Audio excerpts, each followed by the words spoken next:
Hello students, कैसे हैं आप सभी। उम्मीद करता हूँ आप सभी अच्छे होंगे, स्वस्थ होंगे, अपनी पढ़ाई भी अच्छे से कर रहे होंगे।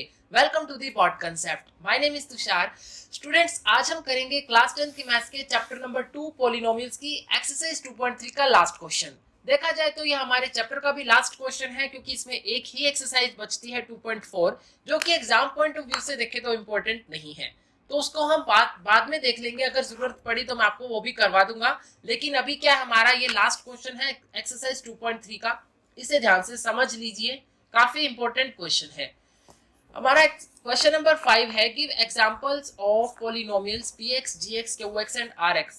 हमको gx px qx और rx पॉलिनोमियल के इस तरह के एग्जांपल देने हैं जो कि सेटिस्फाई कर दे डिवीजन एल्गोरिथम को, और इन तीन कंडीशंस को सेटिस्फाई कर दे जो हर एक पार्ट में दे रखी है। हर एक पार्ट में हमको एक कंडीशन दे रखी है और कह रखा है कि हमको ऐसे एग्जांपल एस्टेब्लिश करने हैं px gx qx और rx के, जो कि डिवीजन एल्गोरिथम को तो सेटिस्फाई करे ही, इन तीन कंडीशंस को भी सेटिस्फाई करे। राइट, यहाँ पर जो अपने px gx qx और rx है वो आपको पता है क्या है, लेकिन एक बार फिर से जान लेते हैं ये है क्या। और यहाँ पर जो हमारे पार्ट्स दे रखे हैं इसमें हमको DEG PX दे रखा है। DEG का मतलब है स्टूडेंट डिग्री। DEG का क्या मतलब है? Degree. It means degree of PX equal to degree of QX, degree of QX equal to degree of RX, degree of RX equal to 0। इसका मतलब ये है। आगे देखिए, according to division algorithm, if PX and GX are two polynomials. Division algorithm के हिसाब से देखें तो जो px और gx है वो दो पॉलिनोमियल है, जहां पर gx 0 के इक्वल नहीं होना चाहिए। हमें पता है px क्या होता है, डिविडेंट होता है। gx क्या होता है, हमारा डिवाइजर होता है। qx हमारा क्वेश्चेंट होता है और rx अपना रिमाइंडर होता है।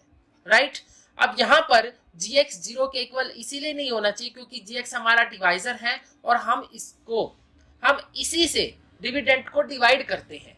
हम gx से ही डिविडेंट को डिवाइड करते हैं। हम किसी भी नंबर को 0 से डिवाइड नहीं कर सकते, नहीं तो वो इंफिनिटी हो जाता है।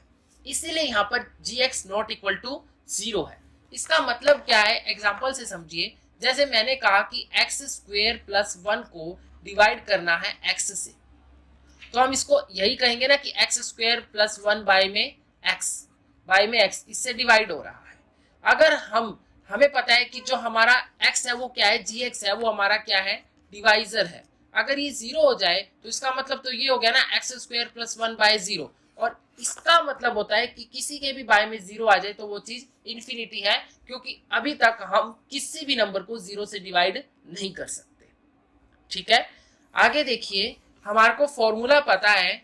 हम क्या करते हैं, px और gx दो पॉलिनोमियल लेते हैं जिसमें gx नॉट इक्वल टू 0 होता है, और इनको हम डिवाइड करके px को gx से डिवाइड करके हम क्या निकालते हैं, अपना क्वेश्चन और रिमाइंडर, जो कि फॉर्मूला बन जाता है हमारा px equal to gx multiply qx plus rx।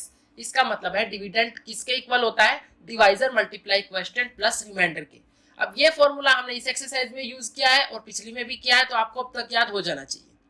जहां पर जो हमारा रिमाइंडर है rx है वो 0 के इक्वल भी हो सकता है।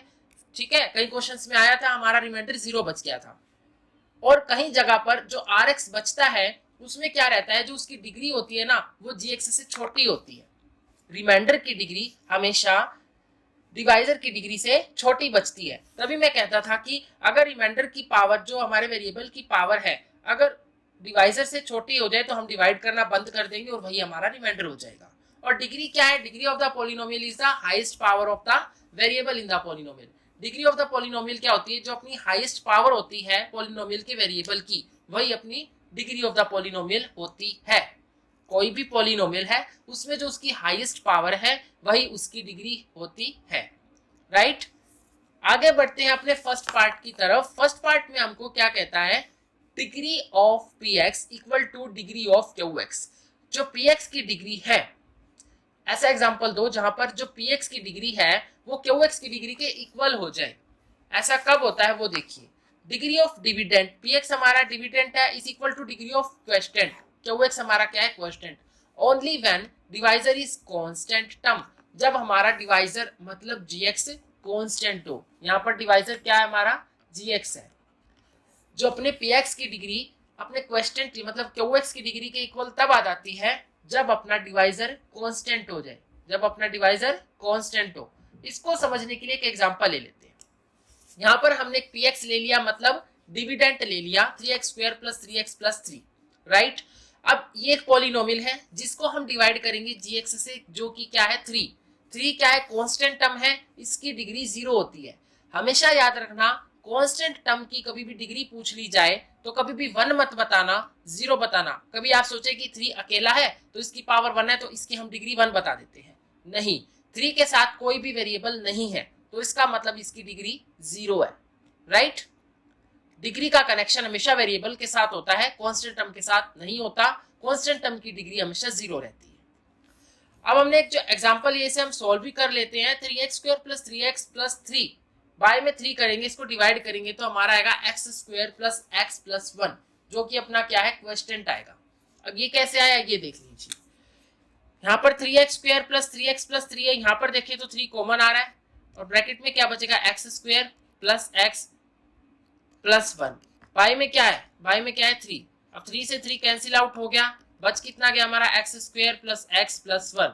हमारा यहाँ पर रिमाइंडर 0 है और क्वेश्चन हमारा यही है, x square plus x plus 1, right. तो यहाँ पर ये क्या है, अपना क्वेश्चन आया, QX आया। अब डिग्री मैच कीजिए। डिग्री कैसे मैच करोगे, अपने px की डिग्री क्या है, यहाँ पर वेरिएबल की हाईएस्ट पावर क्या है तो इसकी डिग्री क्या है, 2 है। और अपना जो क्वेश्चन है उसकी डिग्री क्या है, वेरिएबल की हाईएस्ट पावर क्या है, 2 है, तो इसकी डिग्री भी क्या है, 2 है। दोनों की डिग्री सेम आ गई तो ये अपना एग्जांपल बिल्कुल ठीक है और यहाँ पर ये दोनों कंडीशन को सेटिस्फाई कर रहा है, डिवीजन एल्गोरिथम को भी और अपनी जो कंडीशन दी है उसको भी। तो लास्ट में हम क्या लिख सकते हैं, लास्ट में हम लिख सकते हैं thus we can see that the degree of quotient QX equal to 2। जो अपने क्वेश्चन की डिग्री आई है वो 2 आई है, जो कि किसके इक्वल है, which is also equal to the degree of the dividend. जो अपना डिविडेंट था 3x square plus 3x plus 3, उसी के इक्वल आ गई। तो hence the division algorithm is satisfy. Division algorithm satisfy हो गया तो ये कंडीशन तो ऑलरेडी सेटिस्फाई हो चुकी है। अब बढ़ते हैं अपने नेक्स्ट पार्ट की तरफ। नेक्स्ट पार्ट है हमारा degree of QX। Degree of QX माने डिग्री ऑफ क्वोशिएंट किसके इक्वल आ जाए, डिग्री ऑफ रिमाइंडर के, जो अपना RX है उसके इक्वल आ जाए। तो इसके लिए भी हम एक एग्जांपल ले लेते हैं, एज्यूम कर लेते हैं कि x क्यूब प्लस x ये अपना एक px है जिसको हम डिवाइड करेंगे x स्क्वायर से, जो कि अपना gx है, ठीक है। यहाँ पर अपना px क्या है, x क्यूब प्लस x है, gx अपना x स्क्वायर है। इसको अब हम डिवाइड करते हैं तो x क्यूब प्लस x, इसको हमने डिवाइड किया x स्क्वायर से। आप और कोई भी एग्जांपल ले सकते हैं लेकिन वही एग्जांपल लेना जो इनकी कंडीशन को सेटिस्फाई कर दे, ठीक है। अभी हम क्या करेंगे, इसको डिवाइड करेंगे तो px की फर्स्ट टर्म लेंगे और gx की फर्स्ट टर्म लेंगे, ठीक है। तो x क्यूब को डिवाइड करेंगे हम x स्क्वायर से, तो x स्क्वायर खत्म हो जाएगा तो क्या बचेगा, x बचेगा। इसको हम यहाँ लिख देंगे, लिख दिया। x की मल्टीप्लाई हम x स्क्वायर से करेंगे क्योंकि हम क्या करते हैं, जो अपना क्वेश्चन आता जाता है उसकी मल्टीप्लाई हम अपने डिवाइजर की हर टर्म से करते हैं। तो x की मल्टीप्लाई x स्क्वायर से करेंगे तो क्या बचेगा, x क्यूब बचेगा। तो सब्ट्रैक्ट होगा तो ये माइनस हो जाएगा और नीचे क्या रह जाएगा, x रह जाएगा। नीचे क्या रह गया, अपना x रह गया। अब यहाँ पर जो अपना रिमाइंडर बचा है वो x बचा है। अब इसको हम और डिवाइड नहीं कर सकते क्योंकि जो इसकी डिग्री है वो लेस देन आ चुकी है gx से। gx अपना क्या है, x स्क्वायर, इसकी डिग्री 2 है और यहाँ पर इसकी डिग्री 1 है, ठीक है। तो अब हम इसे डिवाइड करना बंद कर देंगे और x हमारा क्या आ जाएगा, रिमाइंडर आ जाएगा। तो आगे क्या होगा, तो जो अपना QX आ गया, जो अपना क्वेश्चन आया वो कितना आया, x आया और अपना रिमाइंडर भी कितना आया, x आ गया। यहाँ पर QX में जो x है उसकी पावर 1 है तो इसकी डिग्री क्या है, 1। और जो अपना RX है उसमें जो वेरिएबल x है उसकी पावर क्या है, 1 है, मतलब इसकी भी डिग्री क्या है, अपनी 1 है। तो इससे क्लियर हो जाता है जो डिग्री ऑफ QX और RX है वो क्या है, सेम है, सेम है ना, 1 है। तो हमने क्या कर लिया अपना, अगर ये एल्गोरिथम चेक करना है तो हम इस फॉर्मूले में रख के देख सकते हैं, हमारा इसी के इक्वल आएगा। कैसे, ये देखिए, एक्स क्यूब प्लस एक्स हमने एक एग्जांपल लिया था, इक्वल टू क्या आया था हमारा, इक्वल टू क्या आया था, देखिए ध्यान से,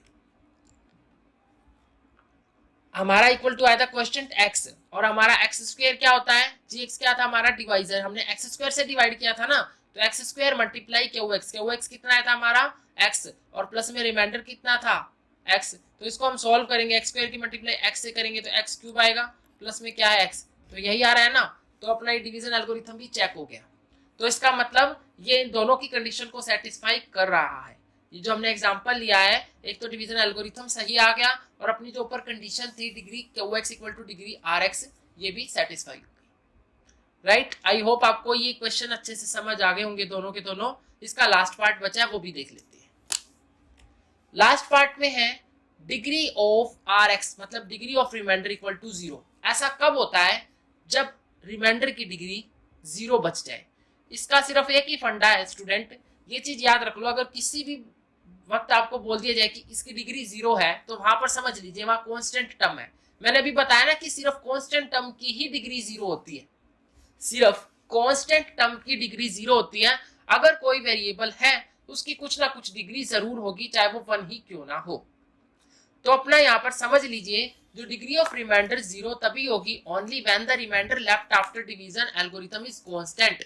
मतलब जब हम डिवाइड कर दें पूरे के पूरे पॉलिनोमियल्स को, जब हम डिवाइड कर दें उसके बाद जो हमारा रिमाइंडर बचे वो कांस्टेंट बचे, तभी हमारी जो रिमाइंडर की डिग्री होगी वो 0 होगी। इसके लिए हम एक एग्जांपल ले लेते हैं। हमने ले लिया px, जो अपना डिविडेंड होता है, px ले लिया एक्स स्क्वायर प्लस 1, जो कि पॉलिनोमियल है जिसको हम डिवाइड करने वाले हैं अपने डिवाइजर gx से x से। यहां पर हमने जो डिवाइजर लिया है वो हमने x लिया है, और जो क्वेश्चन लिया है वो एक्स स्क्वायर प्लस में 1 लिया है। इसे अब हम डिवाइड करके देखते हैं कि क्या हमारा रिमाइंडर एक कांस्टेंट टर्म बचता है। एक्स स्क्वायर प्लस 1, इसको हमने डिवाइड किया x से, तो क्या करेंगे हम इस पॉलिनोमियल की फर्स्ट टर्म लेंगे px की, एक्स स्क्वायर, इसको डिवाइड कर देंगे अपने gx की फर्स्ट टर्म जो कि एक ही टर्म से बना है x से। x से स्क्वायर खत्म हो जाएगा, x बच जाएगा, इसको हम यहाँ लिख देंगे। अब x की मल्टीप्लाई हम x से करेंगे तो x स्क्वायर आएगा, माइनस कर देंगे क्योंकि डिवाइड करते हैं तो माइनस होता है, और प्लस का साइन माइनस हो जाएगा। हमारा नीचे क्या रह गया, सिर्फ 1 रह गया। ये आगे डिवाइड नहीं होगा क्योंकि 1 एक कांस्टेंट टर्म है, इसकी डिग्री क्या है 0 है। तो यहाँ पर ये चीज प्रूव हो गई कि ऐसा तभी हो सकता है जब रिमाइंडर की डिग्री 0 तभी हो सकती है जब रिमाइंडर हमारी कोई भी कांस्टेंट टर्म आ जाए। तो हमारा क्या आया था, so x square plus 1 equal to में एक्स मल्टीप्लाई एक्स, क्योंकि हमने क्या किया था x से डिवाइड किया था, x हमारा क्या था डिवाइजर था, और डिवाइड करने के बाद जो क्वेश्चन आया था वो कितना आया था हमारा x आया था। तो दोनों सेम सेम हो गए, और प्लस में 1 क्या बचा अपना रिमाइंडर बचा। तो क्वेश्चन हमारा क्या है x है, रिमाइंडर हमारा 1 है। Clearly the degree of remainder here is 0। यहाँ पर जो रिमाइंडर की डिग्री है वो 0 है क्योंकि वो एक कांस्टेंट टर्म में आ चुका है। तो hence division algorithm is satisfy here. यहाँ पर अपना डिवीजन एल्गोरिथम सेटिस्फाई हो गया और हमने उस कंडीशन का यूज भी कर लिया। यूज तो क्या किया हमने, जो एग्जांपल लिया उससे वो कंडीशन अपने आप सेटिस्फाई हो गई।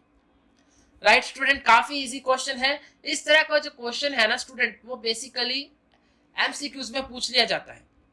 बाय चांस आपके टर्म 1 के एग्जाम्स इस साल भी होते हैं और वो इस तरह से होते हैं एमसीक्यूज वाले, तो आपको ये वाला क्वेश्चन जरूर मिलेगा वहां पे। तो इसे अच्छे से समझ लीजिएगा। अगर आपको वीडियो पसंद आया तो लाइक कर दीजिएगा। चैनल पर नए हैं तो स्टूडेंट्स चैनल को जल्दी से सब्सक्राइब कर लीजिए, इसे ज्यादा से ज्यादा शेयर भी कीजिए। Thank you. एक बार फिर मिलते हैं नई वीडियो में नए सेशन।